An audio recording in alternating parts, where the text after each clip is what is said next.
Hai, Assalamualaikum dan selamat sejahtera. Saya Nur Safia binti Rozali, nombor matrik 23 DLS 19F2023, pelajar LISM akhir dari Politeknik Nilai.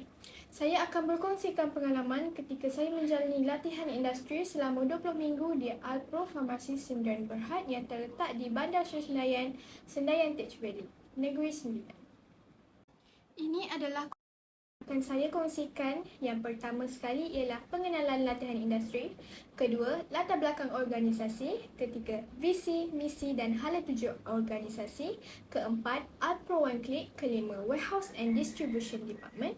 Keenam, peralatan yang digunakan di warehouse. Ketujuh, kesimpulan. Dan akhir sekali, komen dan cadangan untuk organisasi serta politeknik. Seterusnya, saya akan mulakan dengan pengenalan tentang latihan industri. Program latihan industri LI diperkenalkan untuk memperkasa kompetensi yang diperlukan untuk meningkatkan tahap mampu kerja para graduan. Memberi peluang kepada pelajar merasai pembelajaran di dunia pekerjaan yang sebenar.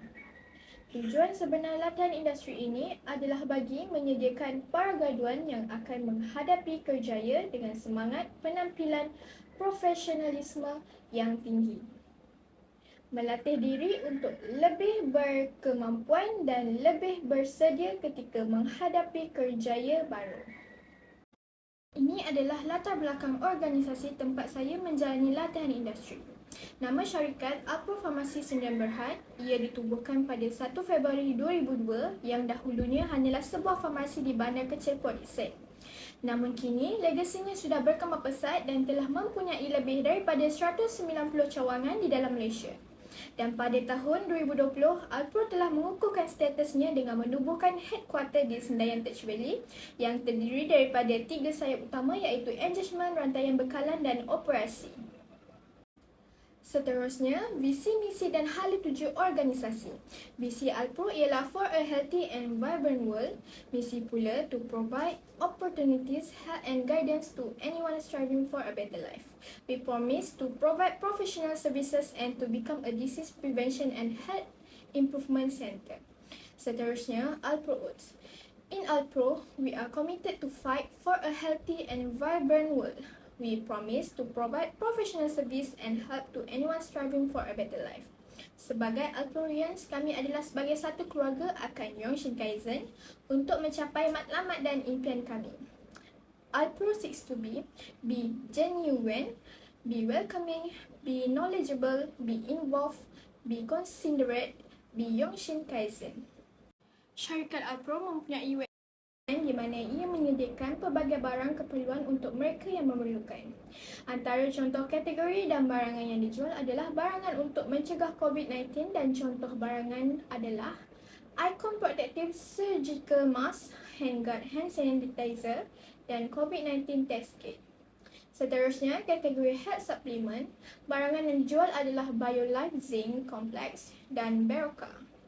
Kategori Medical Device yang dijual pula adalah face shield dan Foley Balloon Catheter. Untuk kategori Mom and Baby Care, antara barang yang dijual adalah Abbott Formula Milk serta Stroller and Carrier. Untuk kategori Personal Care, barangan seperti Australian Botanical Soap and Antibac Shower Cream boleh didapatkan di sini. Facial skincare pula jenama Bio Essence dan Icon serta jenama yang lain seperti Garnier, Simple juga ada dijual.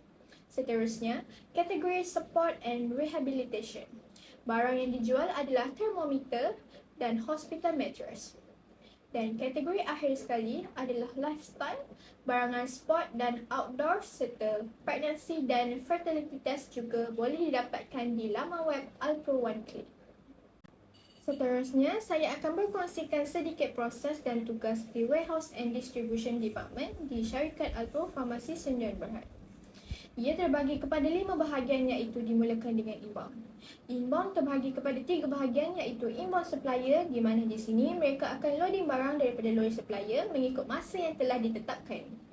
dan akan mengira jumlah kuantiti barang fizikal mengikut jumlah yang ada di invoice, dan mereka juga akan memeriksa satu persatu item untuk memastikan tiada barang yang rosak.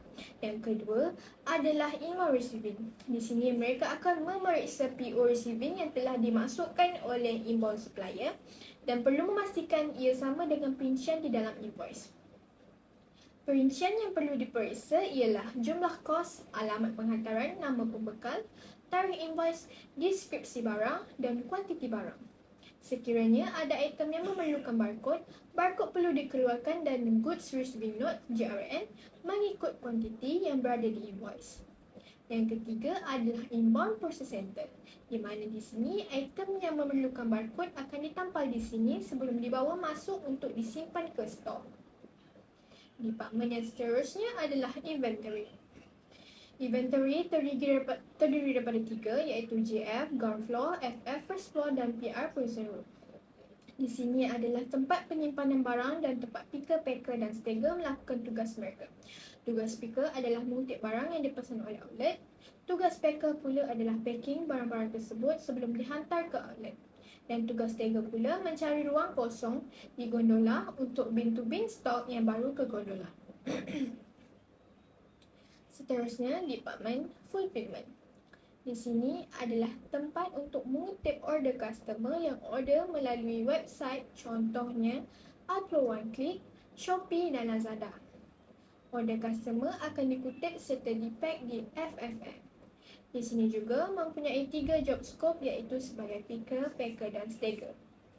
Department yang seterusnya adalah outbound. Outbound adalah tempat terakhir sebelum semua barang dibawa ke outlet menggunakan lori. Outbound akan sorting semua barang mengikut kod outlet dan trip hari dan juga trip lori. Outbound juga akan memastikan setiap barang yang dibawa akan sampai ke destinasi. Dan akhir sekali adalah Department Reverse ataupun dipanggil return. Di sini, barang yang rosak, kemek, leaking ataupun tarikh luput akan dikendalikan oleh mereka. Mereka akan kontak dengan supplier dan deal untuk membuat pertukaran barang ataupun pembayaran ganti rugi. Barang yang tarikh luput daripada outlet perlulah dipulangkan mengikut return policy yang telah ditetapkan. Ini adalah senarai peralatan yang digunakan di warehouse Alpro Farmasi. Peralatan yang pertama ialah hand jack. Hand jack digunakan untuk mengangkut pelbagai barang yang berat dan dengan jumlah yang banyak. Seterusnya, yang kedua ialah forklift. Forklift adalah sejenis truk yang digunakan untuk mengangkat, memindahkan dan menurunkan barang-barang yang berat dari satu tempat ke tempat yang lain. Peralatan yang ketiga ialah reach truck. Reach truck adalah alatan yang digunakan untuk mengangkat benda berkapasiti besar dengan ketinggian yang tertentu. Yang keempat, troli. Troli digunakan untuk membawa barang-barang untuk memudahkan proses picker dan stagger. Ia untuk memudahkan untuk membawa barang secara banyak. Yang kelima, kontainer. Kontainer digunakan oleh picker untuk meletakkan barang yang telah dipik untuk dihantar ke outlet. Yang keenam ialah pallet. Fungsi pallet adalah untuk meletakkan muatan yang disimpan di gudang dan memiliki ruang yang akan memudahkan alat-alat seperti forklift, hand stacker, hand jack dan crane ketika ingin mengangkat atau memindahkan muatan. Yang ketujuh pula, HHT. HHT adalah alatan yang digunakan untuk menggunakan aplikasi seperti SCMM dan ANS. HHT banyak digunakan oleh picker dan stagger untuk proses untuk pick barang dan stack barang ke gondola. Akhir sekali, conveyor. Conveyor digunakan setelah order sudah dibungkus. Kotak parcel akan diletakkan di atas conveyor dan akan bergerak ke outbound. Kesimpulannya, program latihan industri ini sedikit sebanyak memberi manfaat kepada pelajar, walaupun terdapat kelemahan kecil yang boleh mencacatkan keadaan, tetapi dapat ditangani dan dipelajari untuk kegunaan masa hadapan. Kepekaan amat penting dalam menjalankan tugas. Ini adalah untuk kebaikan bersama, sama ada bekerja secara individu atau berkumpulan. Ia banyak mengajar supaya lebih menitik beratkan hal-hal hubungan sosial, tidak kira dengan pihak atasan maupun pekerjaan.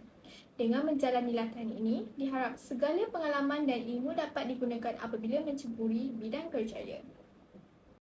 Cadangan saya untuk pihak syarikat, saya mencadangkan agar syarikat atau firma memainkan peranan penting dalam memberi tunjuk ajar kepada perkara yang bersesuaian dengan kursus yang dipelajari oleh pelajar dengan melantik seorang wakil di setiap departmen untuk mengawasi dan memberikan tugas serta menerangkan tugasan dengan lebih terperinci.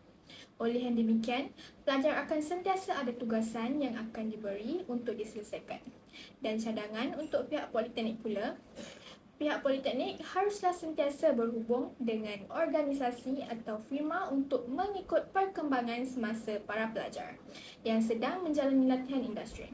Dengan ini, ia dapat menjalinkan perhubungan yang lebih erat antara pihak politeknik dan organisasi. Perkara ini juga dapat mengelakkan daripada kekeliruan atau salah faham antara satu sama lain.